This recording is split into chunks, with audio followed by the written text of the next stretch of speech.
미라클 모닝 애청자 여러분 안녕하십니까? 요한일서 1장 5절에 보면 그런즉 우리가 그분에게서 듣고 너희에게 밝히 드러내는 소식이 이것이니 곧 하나님은 빛이시요 그분 안에는 전혀 어둠이 없다는 것이라 라고 말씀을 하셨습니다.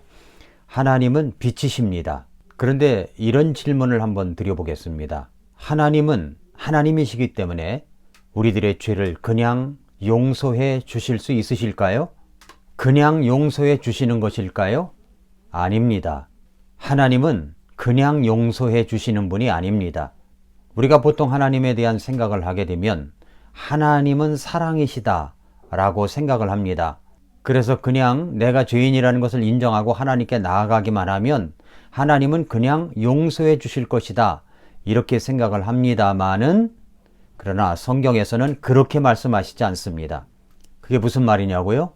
만약에 하나님이 내가 용서해 주세요, 용서해 주세요 하는 말로 그냥 용서해 주시는 걸로 끝난다면, 만약에 그렇게 된다면 예수님께서는 이 땅에 오실 필요가 없었을 것입니다. 하나님은 공의로우신 분이십니다.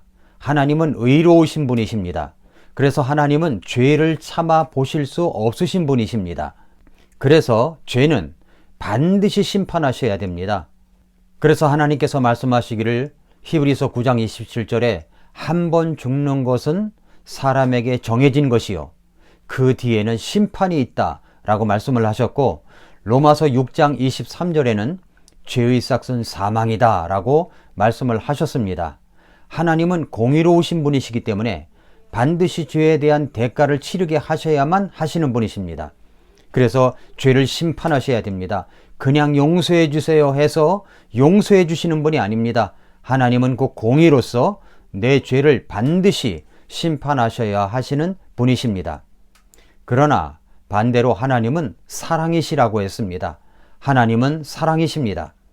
그래서 하나님께서 세상을 이처럼 사랑하사 자신의 독생자를 주셨으니 이는 누구든지 멸망하지 아니하고 영존하는 생명을 얻게 하시기 원하십니다. 그래서 하나님은 자신의 독생자 예수님을 이 땅에 보내어 주신 것입니다. 그 예수님이 십자가에서 죽으셔야 했고 그 예수님이 3일 만에 부활하셨습니다. 그 예수님의 피로 말미암아 우리들의 모든 죄가 다 깨끗하게 용서가 된 것입니다. 그래서 요한일서 1장 7절은 이렇게 말씀하시고 있습니다.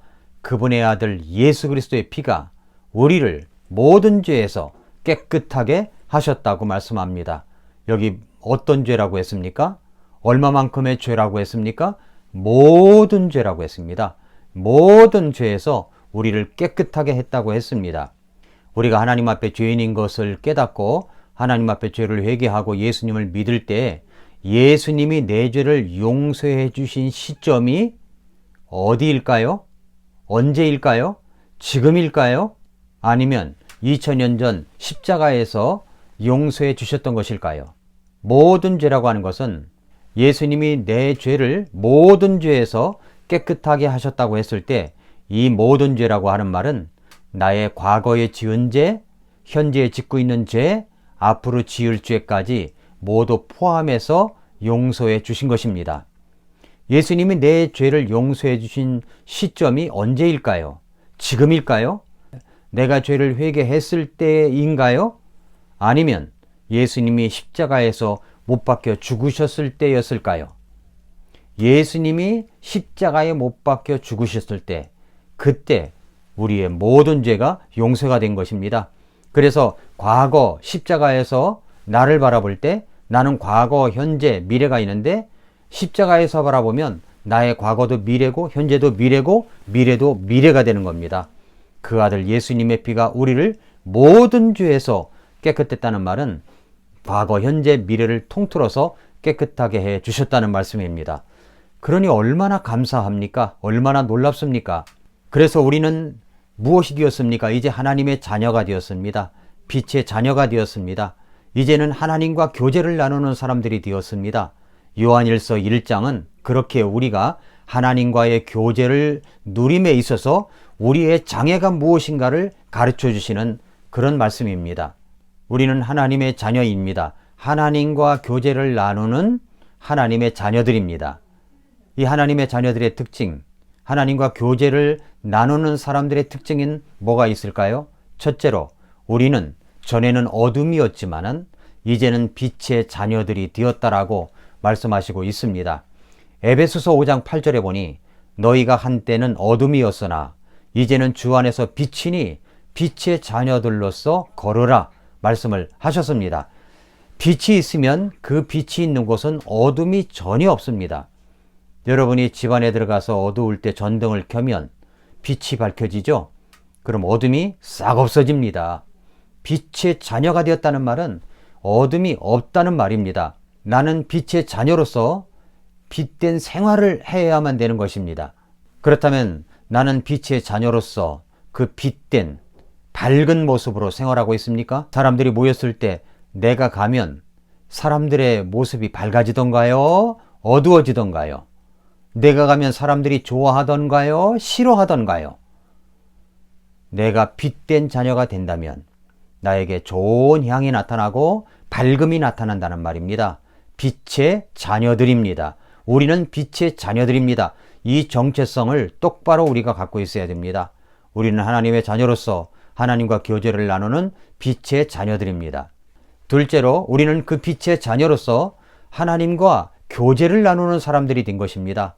요한일서 1장 3절 4절에 보니 우리가 보고 들은 그것을 너희에게 밝히 드러내면 너희 또한 우리와 교제하게 하려 함이니 참으로 우리의 교제는 하나님과 함께하는 것이며 그분의 아들 예수 그리스도와 함께하는 것이니라. 우리가 이것들을 너희에게 쓰면 너희의 기쁨이 충만하게 하려 함이니라 말씀을 했습니다. 우리가 교제하는 것은 예수 그리스도와 하나님과 더불어 교제를 나누는 것입니다. 날마다 아침마다 말씀을 듣고 읽음으로 말미암아 그리고 하나님 앞에 기도함으로 말미암아 우리는 하나님과 예수 그리스도와 교제를 나누는 사이가 된 것입니다. 이것이 빛의 자녀들의 특징입니다.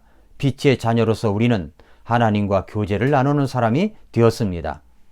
그렇다면 생각해 보십시오. 나는 하나님과의 교제가 어떻습니까? 하나님과의 교제가 아주 밝고 날마다 기쁨이 있습니까? 아니면 서먹서먹합니까? 기도를 할 때 거침없이 하나님 앞에 말씀드릴 수가 있습니까? 아니면 기도를 하다 보면 서먹서먹한 감정이 듭니까? 여러분이 빛의 자녀로서 하나님과의 교제가 어떤 상태에 있는가를 여러분이 한번 스스로 깨달아 아시기를 바랍니다. 셋째로 빛의 자녀다운 모습이 나타나야 합니다. 열매가 있어야 된다는 말입니다. 에베소서 5장 8절부터 10절을 보니 너희가 한때는 어둠이었으나 이제는 주 안에서 빛이니 빛의 자녀들로서 걸어라. 성령의 열매는 모든 선함과 의와 진리 안에 있느니라. 주께서 받으실 만한 것이 무엇인지 입증하라 라고 말씀을 했습니다. 주께서 받으실 만한 것이 무엇인지 입증하라. 기뻐하라. 주께서 기뻐할 것이 무엇인지 입증해 보라고 말씀하고 있습니다. 에베소 말씀처럼 빛의 자녀의 특징은 세 가지가 나타나야 됩니다. 첫째로 선함입니다. 착함으로 번역하지 아니하고 흠정역 성경에는 선함으로 번역되어 있습니다. 선한 영향력이 나타나야 됩니다. 선한 모습이 나타나야 됩니다. 그래서 빛의 열매는 선함, 선한 영향력입니다. 둘째는 의가 있어야 됩니다. 이 의는 하나님의 공입니다. 하나님의 의, 하나님께서 기준으로 삼으신 것을 나의 기준으로 삼아서 세상을 바라보고 모든 것을 평가하는 것, 이것이 바로 하나님의 의, 하나님의 의가 내 속에 열매로 나타나 있어야 됩니다. 세상적인 기준과 세상적인 의가 아닙니다. 하나님께서의 보실 때의 의를 가지고 있어야 됩니다. 셋째는 진리가 있어야 됩니다. 이 진리는 은혜와 진리가 충만하신 예수님으로부터 나오는 것입니다. 그래서 이 진리는 하나님의 말씀을 가리킵니다. 나아가서 진리는 거듭난 하나님의 자녀들로서 속임 없이 솔직하고 순수한 성품을 강조하기도 합니다.